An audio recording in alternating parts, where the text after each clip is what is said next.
waan ati jechuu barbaadde naa gala. Okay, ati hoogganootadha kan rakkina qabu jettaa hoogganaa isa kam isa jedhu sana naaf ifaa miti. Kan biraan immoo innasiin jedhu ati Oromiyaa walabaa barbaadda miti. Bilisummaa ta'e garuu biyya walabaa. Okay. Akka Oromiyaa walabaa ijaartuu fi kan siin deemaa jiru jira situ hubatee ilaalle malee. Maal jedha seete fakkeenyaaf abaa'oon yookiin immoo abaa'oo waboonii siyaasaa fi politikoo militarii jechuudha. Siyaasaa fi waraana adda tokkotti qabate kan deemu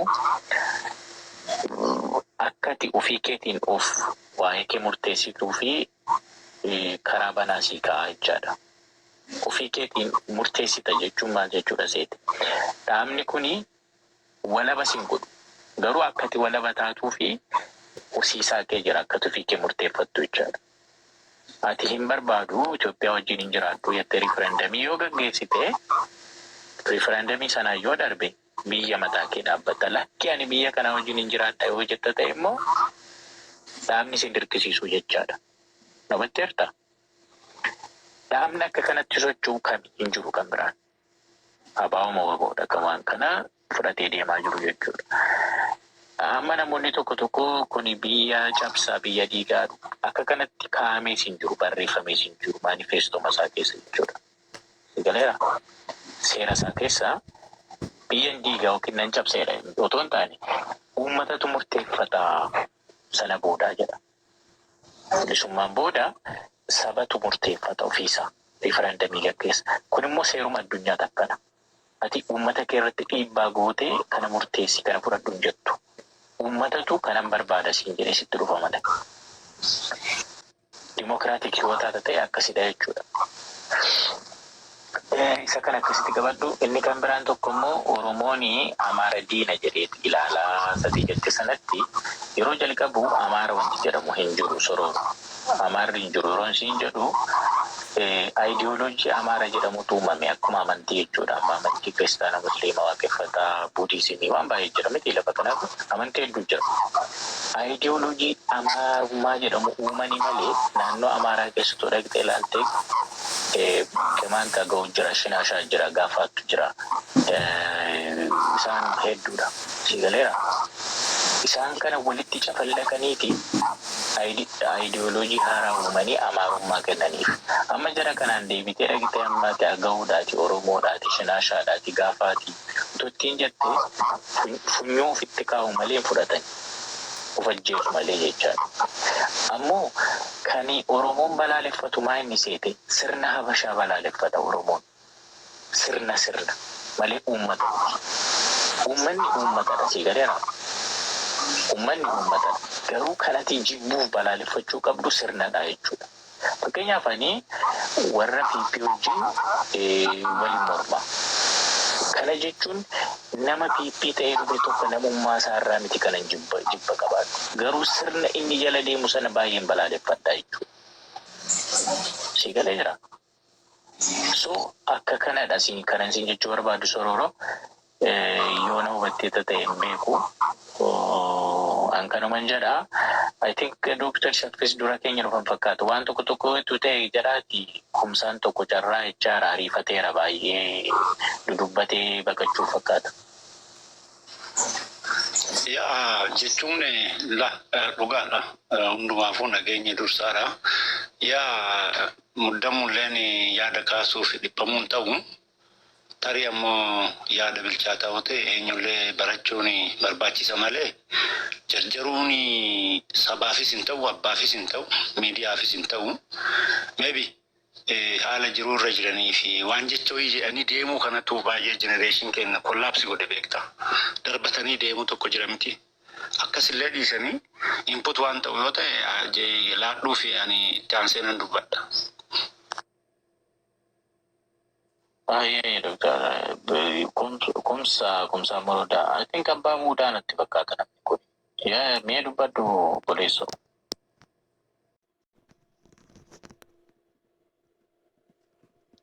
Abbaa muudaadha inni abbaa muudaa. Dabaree kollaadhu. Yaa kanaaf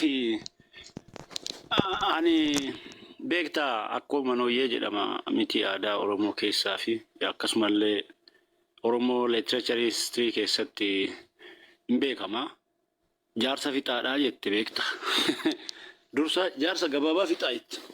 Anarraa teeknikaalii argachuudhaaf jaarsa fixaa jette dursite.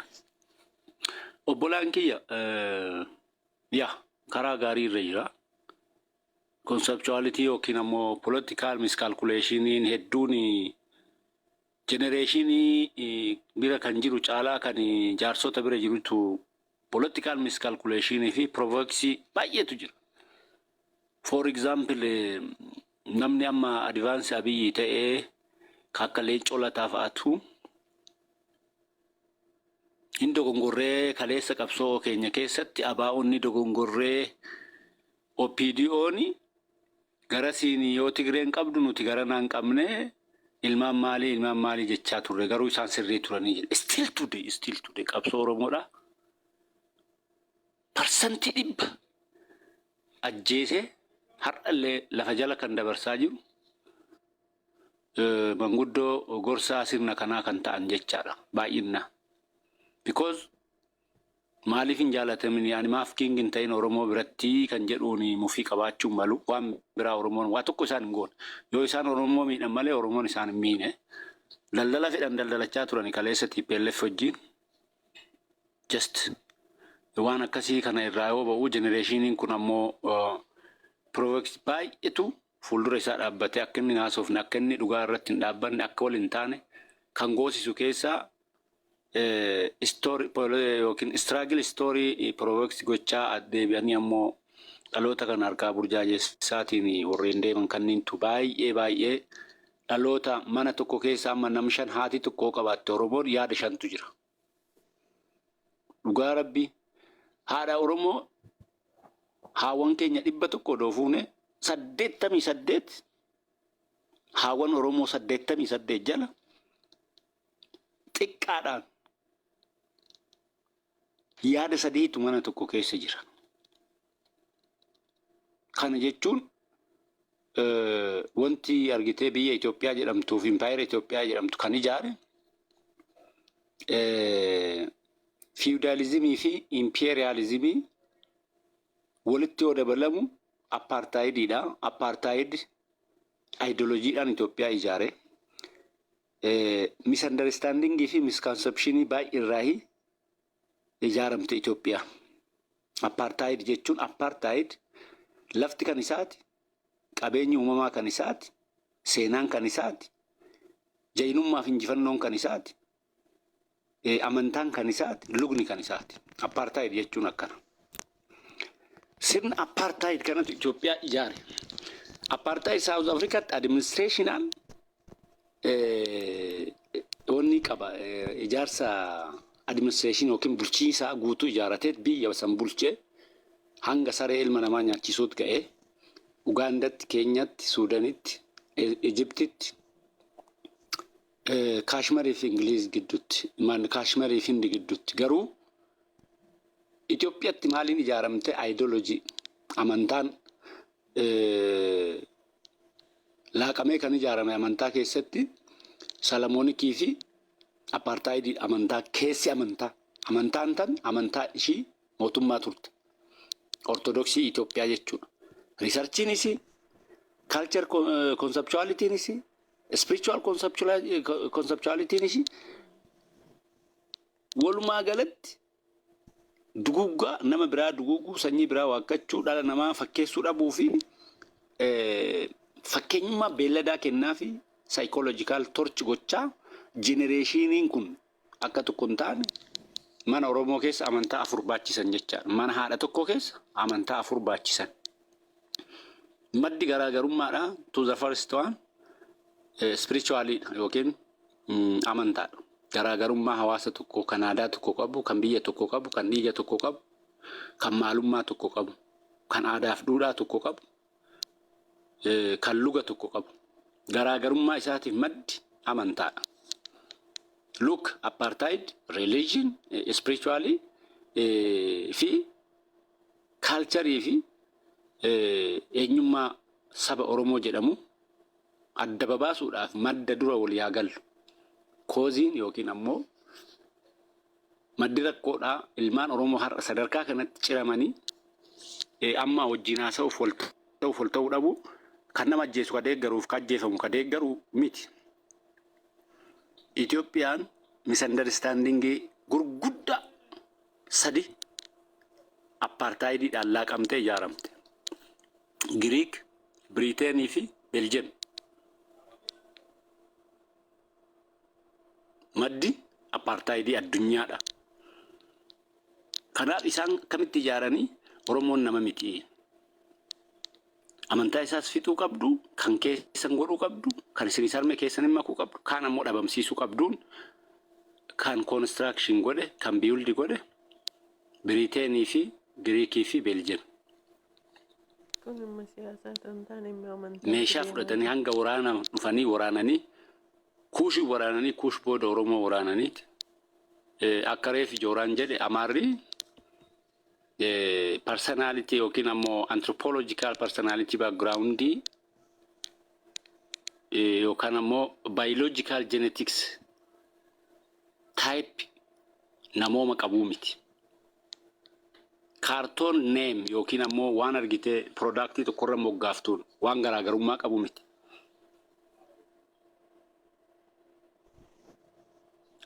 Amaaraaf lugni Amaariif footee Amaaraaf aadaan maali itti ortodoksiidha.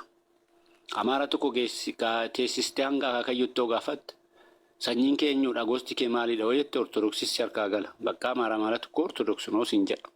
Ortodoksii yoo jetteen amantaadha amantaan yoo jetteen Itoophiyaadha siin jedha. Kanaaf akaakayyuun Amaaraa Itoophiyaadha. So dura maddi bu'uura itti ol dhabne eessatti afaan keenya ol jala dabarsuun eessatti kan jedhuuf sababbii amma apartheidii fi amantaa fi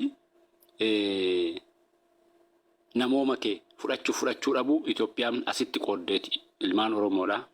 Mana tokko keessa afaan tokko keessa abbaa haadha tokkoo fi biyya takka irratti dhalanne wanti garaagarummaa siyaasaa hordofnuuf misunderstandingii jiru kanaa fi mismanaajimentii sirni amma ilmaan Oromooti jedhamu itti jiran Oromoo qoqqooduudhaaf akka nuti har'a ol nyaannuuf balaa fi bu'uura ta'ee jechuudha. Kana maal goonaa kan jedhuuf yoo Oromiyaa barbaanne spiritualii fi politikaalii suuta hubachuun nama barbaachisa. Maaliif amantaadhaan gargar baanee tokko koozii biyyi qabnu eenyuudha? Kan qabachuu qabnu ammoo maaliidha? Siyaasa qabachuu qabna eeyyeen akkamitti? Siyaasa qabachuun kan nu barbaachisu Oromoo baraaruudhaaf generation futurity Oromoodha. Hambisuudhaaf egeree hafte immoo baraaruu danda'utu waliin nu galchisiisuu qaba. Daandii har'a jireenyaa kan filatu ilma namaa miti waraabessa malee. Daandii har'aa darbaadha. Har'an darba. Abiyyis ni darba. Sirni har'a biltsiginnaa isaan jedhanii maqaan biltsiginnaadha badhaadhina jiruun ibidda. Waan ulfaana hin deemne waan ulfaana waamamuu hin dandeenye. Hin darba kunis. Mufiin har'a jirus mufii irratti hirkatee itti fayyadama miidiyaa wallaaluun kunis hin darba. Garuu dogongorri hojjetame hin darbu. Uummata du'aa jiruuf biyya badaa jiruuf dhaloota boruu ba'aa kaleessa akaakayyoota abaabayyoota keenyarraa itti baachisan caalaa har'a itti baachisuudhaaf carraaquun dogongora akka namaatti hubachuu dadhabuudhaati waan ta'eef malee maaltu ol bira nu dhaabas maaltu ol fuulduras nu dhaabas la. Never ever. Kanaaf calqaba waan argitee fudhatama dogongoraa hubannoo dogongoraa misconception and misunderstanding fi mismanagement akkasumas political miscalculation proveksi amma gaggeeffamaa jiru sirriitti mee adda baasaati hubadha. Yoo Oromoodhaa bulchanii ilmaan Oromoo ta'anii biyya Oromoodhaaf Oromoo ijaaruu barbaadan yookiin ammoo Itoophiyaa olaantummaa Oromoo fudhattuu fi Oromoo ammoo Itoophiyaa olaantummaan bulchuu barbaadan wanti sanyiin Oromoodhaa lafarraa duguugamuuf hin jiru. Gaafii addi bilisummaa Oromoo gaggeessee waan ulfaallees waan hin qabneef garuu yoo Oromoo bulchina jedhanii Itoophiyaallee kan Oromoof taatu ijaarreedhaan wanti Oromoon qeetti ajjeefamuuf sababni maaliidha? Siyaasni miidiyaa irratti haasa'amuu fi duuti ilmaan Oromoo hamma har'aatti miidiyaa biyyattii kanaan akkana mana gubatee kan dhageessuu hin dandeenye nuti biyya kana keessatti miidiyaan biyya jiru guutuun du'a haadha Oromootiif rakkoo Oromootiif cincahuu qabeenya Oromoodha hanga har'aa akka gabaasu dhabamuun ho'is Oromoo eenyudha Oromoon biyya bulchu diktaatarri gosa hin qabu gantuun gosa hin qabdu gadheen gosa hin qabdu akkas hin jedhina namni nama we are human equal our humanity jedheetiin wal amansiisuu wajjin deemuu danda'a namni levelii namoomaa walii kennutu jalqaba yaa eenyulleen jibbinu abiyyiis eenyullee haa ta'u garuu hoo hegereef biyya tanaaf Oromummaaf namooma yoo miidhe eenyulleen dabarsinu because namooma keenyaan nuti hunda wal qixaa jennee amanne kaa akkasitti dhiifama isinitti dheeresse detail itti deebinee haasa'u carraa namaaf waliin ga'ee jira. Halo, akkana namatti hin dheeressin ati leekchara qaraasisuutti hin jiru, yuunivarsiitii barsiisuutti hin jirtu. Bismillah. Tokkoffaan sammuun kee cufaa ta'uun asirraan beeksifta. Sammuun tiyya cufaa waan akkanaa ta'e. Yaada namaa keessummeessa. Yaada akkanaa kanan fudhatu sammuun tiyya. Akkasi kunoo laal dogongorri guddaanu as jira. Kanaaf kan akka keetii kanatu galii siyaasaa ittiin madda ittiin obboleewwan diiganiin taataa jechuudha.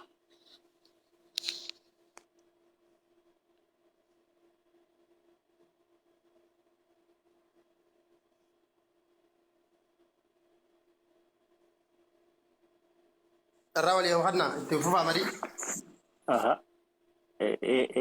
Sororo situ dubbate moo nama biraa dubbate?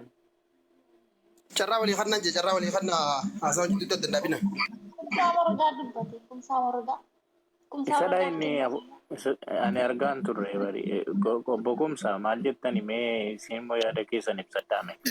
Laki humaan jenne laki haasa'u gaggabaabsuudhaan carraa walii dabarsuun gaarii numaan jee.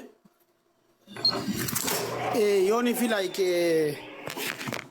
obboleessa keenya kana dhufnee dhageeffanne jennee as jiraanne bareedaadha. So sanumaan jee malee waan biraatee miti lakkee haasawni isaa bareedaadha. Carraan kan keetti amma carraa kan keetti fayyadame kan dubbadhu. Ayyee carraan kiyya yoo ta'e waan gabaabduu takkaan dubbadhaa dhiifama. Wani irra hedduu wantoota obboleessi keenya jee waliif hin galaane. Wanni jirtu maal isiniif fakkaate obboleeyyan kiyya mala namoonni wantoota garaagaraatiif dhaaba tokko deeggaran. Amma dhaabuma adda bilisummaa Oromoo kana namoonni gariin seenaa dhaaba kanaa dhaabni kun dhaaba jalqaba akka gartee biyyoolessaatti Oromoo mara kan hammatu sabboonummaa Oromoo deebisuudhaaf gaafii mirgaa uummata Oromoo deebisuudhaaf eenyummaa isaa wantoota garaagaraa uummanni Oromoodhaa baroota dheeraaf dhabe kana deebisuudhaaf dhaaba jalqaba ijaarame ta'uu isaatii wajjin uummata Oromoo biratti ispeeshaal pileesii wajjin wal qabata. Malee yeroo hedduu tarsimoo fi kaayyoo dhaaba kanaa ilaalanii adeemsa isaanii hordofanii performansii isaanii takkaa'uu hojii isaanii ilaalanii caasaa isaaniitti amananii namoonni jaalatu waa xiqqishu namoonni deeggarus waa xiqqu. Irra guddaan wantoota kanaaf deeggaraa jechuun miira garaagaraatu jira jechuudha. Dhaabni kun akka sabboonummaa wayiitti bakka fudhata. Garuu dhugaan jiru dhaabni kun waan piroomis godhe kana diliivar godhu irratti rakkateetis jira ammaas rakkachaa jira. Amma dhaabni bilisummaa Oromoo kun galma akka gahu akka biyya kana bulchuuf fedhii qaba. Garuu adeemsi tarsimoon inni bakka galma gartee aangoo sana harkachuudhaaf biyya kana hoogganuudhaaf ittiin deemaa jiru adeemsa gatii guddaa si baasisu jechuudha. Gatii kana jechuun dhala namaa fixuu wal fixuu tokkummaa Oromoo diiguu carraa silaa barnootaa fi diinagdeedhaan guddachuudhaa balleessuu aadaa ammaas qawweedhaan wal injifachuudhaa kana babal'isuudhaaf itti fufsiisuu. So wantoota garaagaraa kana kan namni keenya irraa bilaayindi ta'ee jiru yoo arraan tana addi bilisummaa Oromoodhaa bakka tana dhaqeesi qaamonni biraan lafaa kaanii karaa inni godhe kana itti fufanii jechuudha. Namoonni karaa sivilaayizii ta'een malaa mariidhaan aangoodhaas ta'u gaafii mirgaa kamuu akkaataa ittiin mootummaa kamuu dhiibbaa irra godhe uummanni Oromoodhaan nu garsiisee jira jechuudha duraas. kana hordofuun hin fedhan maaliif karaan kun shorti wayii miti shorti wayiin karaan gabaabaan itti aangoo dhadheetee waan barbaaddu laallu karaan ammatti waraanni bilisummaa Oromooti deemu jiru yeroo kanatti time place and condition fitting godhu jechuudha. Kuni adeemsa gaarii miti uummata Oromoodhaa if duba deebisee malee if dura oofne jechuudha dhaabni kuni. Dhaabni biyyarra mootummaarra jiru hoo mirga ni qaba balleessaa inni qabu garuu likkii inni qabutti dubbachaa hin jiru. Rakkina ni qaba garuu mootummaan kun mootummaa mililikii miti. Mootummaa gabroonfataa impaayera Itoophiyaatii miti. Kana waan namni sirraan binne siyaasa dulloomaa siyaasa bara jaatama duraa fuutee ammaan tana dhaloota kanatti himtee galma barbaadde san gahuudhaaf qabsoo resistance politiksiin kun immooshinii barbaade jechuudha. Namni tokko akka lubbuu isaa seeqannee ati aangoo harkattuuf lubbuu namoota dargaggootaa kana kaasuudhaaf ati waan dargaggoonni kun dhugaan hundarraa jibban akka sirna gabroonfataa nuti Oromiyaan gabrummaa jala jirti dhala namaa balleessu jira afaan keenya jaalatu eenyummaa keenya fadhu soba akkanaa kana jechuudha ishamalee sabdisaa eenyummaa keenya fadhaa jechuudha gabaabumattu waan jijjiirame kana aksepti godhuu hin feetu maaliif yoo dhugaa kanarra dhaabbattee ati uummata kakaaftee namni deemee si du'u hin jiru jechuudha. Namni ati akka aangoo harkattuuf namni wareegama sii kafalu hin jiru jechuudha. Sanaaf naaroo naashinaalizimii kana hordofuudhaan uummatoota karaa qabsoo resistance politiksiitti kaasanii karaa fincilaatti kaasu takkaa'u karaa qabsoo waraanaatti kaasanii gatii uummata Oromoodhaa kafalchiisuudhaan carraa hedduu nu dabarsaa jiranii ergama alaas qabaachuu dandeenya jedhina mana qaamonni arraan tana waan kana duuba dhaabbatee itti dhiibaa jiru booda immoo rakkina biyya kanaa keessatti kabaaddatu uummatuma Oromootu walitti hafa. Qe'ee Oromoodhaa dhiigaan faaltanii arraan tana aangoon isin harkattan takkaa'u supremasiin isin harkattan tokkolleenu hiisti ija seenaa keessatti waan ulaalchisaa jechuudha. Dhugatti sirna gadaa fiduu deema amarroon dhugatti Yesuus Kiristoos ta'edini uummata dhala namaa hunda walqixxeessee nagayaa fi badhaadhina fiduu deema. Maybe not. Gisee dhufee isiniin sanuma ta'a jechuudha. Kanaaf isinirraa hin xumuraa hedduu na dhageeffattanii baay'ee galatooma itti fufaadhaan isiniin jechuu barbaada jaallan. Obbo Abbaa Muudaa ilaa akkasidha argitee hoggaan ijoollee mana keessan dhufanillee akkuma kanatti yaada isaanii dhaggeeffadhaa malee akka hantuuta farsoolittee asii fachiin ariinaa tokko kana qaroominaatii jechaa jirtu isa kanadha. Argitee hoggaa sufnu yaada kamuu qabaadhu taa'ee nam tokko si dhaggeeffachuun dimokiraasiin jedhamu asii eegala argitee miidiyaa marraa eegala jechuudha.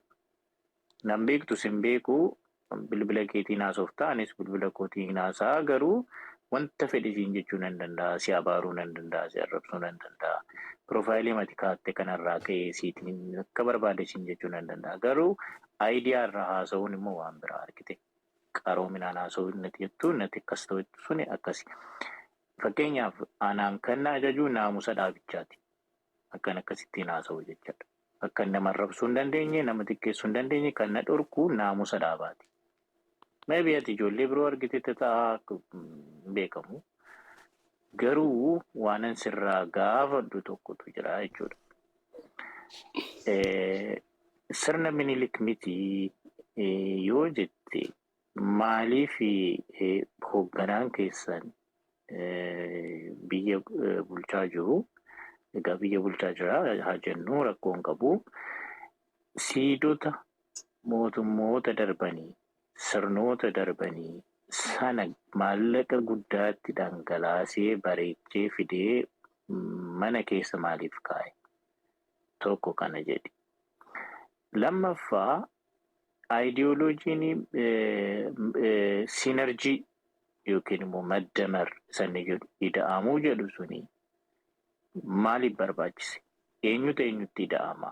Maaliif uummanni cafallaqamee iddoo tokkotti akka neeshin biildingii jechuudha.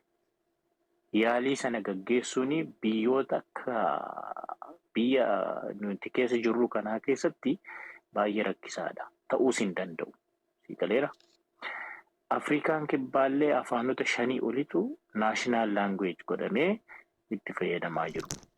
Garuu namni ani Oromoo keessaan bahe ilma abbaa gadaatiif hin jedhu tokko afaan Oromoo malli naashinaal laanguweej gochuu maaliif dadhabe tokko kana isaan kana naadii dhiisaa boo'icha keessaa bahaa jedhee qoosuun maaliif barbaachise? Dirree dimokiraasii akka ammayyaatti amma haasoftu kana taanaan kumsa. Dirree dimokiraasii cufanii ofiima qofa biyya sana keessatti gulufuun biiroo kaafaa of abaa'oo cufanii qofaa dorgomanii moo'een jira jedhanii addunyaatti beeksisuun maaliif barbaachise? Uummanni qawwee qabatee bosona jiru kuni kumsaa dhagaye har'a sitti hima namni sitti himee hin beeku yoo ta'ee fi jaallatee yookiin miidhaginaaf qawwee qabatee bosona taa'aa jiru. Argitee dirree irratti wal falmanii sagaleedhaan kaardiidhaan wal mo'antu dhabamee jennaani namuu qawwee kaasee deeme jechuudha. Har'a ijoolleen kumaatamaan itti makamaa jiru. Waan si ajaa'ibu jecha jireenya gaarii dhiisanii utuu qabeenya qabanii qe'ee gadhiisanii bosona deemaa jiran. Sun hunduu rakkoo dirree dimokiraasii cufuu irraa kan maddedha. Agartee? Inni kan biraanii marroon dhufee kanan godhu ilaame dhufee isaarra dhufee darbee isaa wayyaa jedha Oromoon. Argine bari 2018 sirba sirbame 2019 sirba sirbame Oromoon kun gurra cufatee namni meeqa ijoollee abbaa gadaa jedhee ijoollee bosona jirtu kana tuffatee waan meeqa ittiin jechaa ture. Har'a garuu ijoolleen bosonaa eessa ga'anime? Argitee? Sadarkaa dippiloomaasiittis yoo ta'e iddoo ga'ame argaa jirta. Sadarkaa waraanaanis yoo ta'e argaa jirta. Ammoo Oromoo wal fixaa jettu kana sun sobadha. Oromootoo hin taane Oromoo fi sirnatu wal lolaa jira. Sirna. Deep state wanta jedhamu tokko beektaa? Deep stateetu biyya sana keessa jira. Deep state jechaan sirnoota darbantu hibernate godhanii biyya kana bulchaa jiran. Namni galma yookiin mooraa Minilik seene yookiin ofii bada yookiin immoo Oromoo fudhateetu badaa jedhee Piroofeesar Mararaa Guddinaa kan dubbate. Sanuma arguutti jira. Ammoo akkuma ati shakkite fiixaan bahiinsi abaaboo beekamaadha karaa kamiinuu. Fiixaanni bahaa garuu immoo isatti yaaddofte sana yaaddayin obboleessoo geenyee ma argina. Tarii ifti dhuftu garuu siifis naafis walqixxee bahaa. Atis keessaan dhiibamtu garuu namuu waan balleesseef waan godhe hundumaaf guyyaan itti gaafatamu immoo dhufaa jechuudha karaa seera qabeessaan. Sirni kunii kumsaa jaartii manguddoo boosatitti mucaa kee fidi jedhee mana hidhaatii baasee ajjeesa argitee jirtaami. Mee jaartiin kun mee rabbisitti agarsiisu utuu harmee kee taate utuu ati immoo bosona jiraatte hagamsitti dhaga'ame. Ati mucaa waggaa 18 olii taate haati kee sababa keetti yeroo ajjeefamtu. Waan akkanaa ta'ee beekaa kana dura. Kun qaanii miti dhaabuma keessaniif. Isa kana ilaalaa malee qe'ee keessa ilaalaa. Ani kanuman jedhaa gaayyoon sinitti dheeressi dhiifama naa godha waan baay'eetu sammuu keessa nu jira. Isumatu wal makee ta'aga. Yoon dingata dogoggores. Daqiiqa saganni sodaanaa kan tani. Dabaree eeggatu meeqoy yaada isaa irratti anillee gaaffii sirraa hin qaba. Yaa civilization yookiin ammoo ammayyummaan dhugaadha yaada kee keessa barbaachisaadha. Maybe akka addunyaattu rakkoon siyaasa argitee Israa'eluun goone Ameerikaanuun goone civilization yookiin ammoo qixumatti mirga dhala namaatii fi namooma kabajuuni superioritiin biyya jiru olaantummaa ani waan si ajaa'ibu keessaan gaafa namichi kun paarlaamaa irra kakatuu qawwee fi maaliidhaan asii achi jaarraa 21ffaa keessa nun barbaachisu gaafa jedhe drooniin haadhaaf abbaa isaatu tume yoo inni bifa saniin qawwee hidhate sabaan jalachiisiitii foon ta'ii sirra haa deemu yookiin riqicha ta'iif jechuun illee argitee waan wal faana hin deemne jechaadha. Miidiyaa irratti hubannoon sirni kun gaggeessuu fi gochaaf qabatamni isaatii fi haasofni isaa luka duubaatiif luka fuulduraa kan beelladaati. Ka fuulduraa jilba qabaa, ciqilee qabaa kan booddeedhaa meebi. Akka ciqilee fuulduraa ta'uu fi dhabuun mala wal hin fakkaatu jecha miilli beellada lamaan kan fuulduraa harkaa kan duubaa miilaa kan harka ka jilba qabu harka. So yoo haasa'anii gaafa waraanni bilisummaa Oromoo hidhannoon barbaachisuu hidhachuun qabu namni hidhatee Itoophiyaa keessa si'achi qawween falmu duubatti hafummaadha. Okay. Civilizationiin barbaachisaadha biyya takka keessatti ummataan yaada ummataatiin buluun barbaachisaadha. Dimookiraasii ijaaruun barbaachisaadha. Dhugaa wal aman. Kan akkasitti haasa'an suni qawween barbaachisuu nuti biyya kana bulchuuf biyya kana keessa nagaan baanee galuudhaaf edda jedhamne. Droonii fi xiyyaarri infraastiraakchara diiguu bitamee Itoophiyaan har'a trileenaan humna waraanaa sochoosaa jirti. Because rasaasa takka